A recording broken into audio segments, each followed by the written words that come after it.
السلام عليكم ورحمة الله تعالى وبركاته، والصلاة والسلام على سيدنا محمد وعلى آله وصحبه أجمعين. مرحبا بكم أحبائي الأعزاء في هذه الحلقة جديدة اليوم. كيف ما عودتكم دائما وصفات طبيعية وصحية وغير مكلفة. هذه الوصفة هذه تاع اليوم خاصة بزيادة الوزن، يعني كاين بزاف تاع النساء ما كيبغيوش يستعملوا شي مواد ولا شي أعشاب، كيبغيو يستعملوا حاجة ما تكونش فيها الريحة، خاصة بحال الحلبة واخا زعما مفيدة بزاف بزاف بزاف للجسم، الا كاينين بعض النساء اللي كيتخوفوا من الريحة ديالها. اليوم احبائي الاعزاء جبت لكم واحد المكون يعني تيزيد في الوزن بواحد الشكل رهيب وشكل طبيعي جدا. هاد المكون هادو كيف ما كتشاهدوا غادي نحتاجوا عرقسوس. حنا كنقولوا ليه حرقسوس، ولكن الاسم ديالو هو عرقسوس.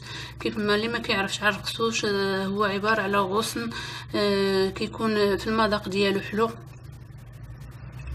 كيف ما كتشاهدوا.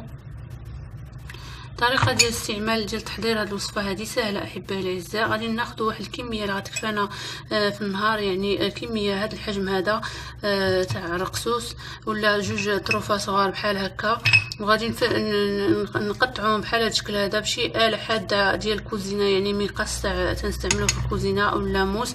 وغادي ناخذ واحد اطرونس ديال الماء، وغادي نضيفوا ليه عرقسوس من بعد ما نكونوا قطعناه بهذا الشكل هذا. غادي نضيفوا اطرونس تاع الماء، غنضيفوا عليه واحد الكميه ديال العرقسوس، يعني كميه بسيطه اللي تكفاكم يوميا بحال هذا الشكل هذا. نضيفوا على اطرونس تاع الماء ونخليوه الليل كامل، نخليو عرقسوس في الماء الليل كامل. وفي الصباح احبائي الاعزاء تناخذوا ديك القرعه وكنصفيوها من هذاك الشوائب ديال العرقسوس، غادي يولي بحال هكا الماء.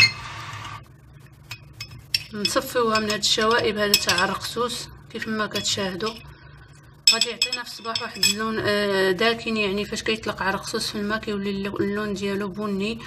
بهذه الطريقه هذه غنصفيوه وغادي نحصلوا على اطرونس ديال الماء. هذاك الماء غادي نستعملوه 3 مرات في النهار، يعني كاس في الصباح كاس وسط النهار يعني مورا الغداء، اولا اي وقيته حبيتوا انكم تشربوه. ممكن تشربوا منه حتى ل4 الكيسان ماشي مشكل. المهم هو انكم ما تطيبوش الماء، تخليوا الماء عادي وتشربوه باذن الله. احبائي الاعزاء الا استمرتوا على هذه العمليه هذه ولا على هذه الوصفه هذه لمده ديال شهر، غادي تلاحظوا بنفوسكم ان الوزن ديالكم غادي وكيتزاد. وهذا المشروب هذا هو بالنسبه للرجال ولا حتى العيالات ولا حتى الاطفال، يعني من فوق سن 4 سنوات.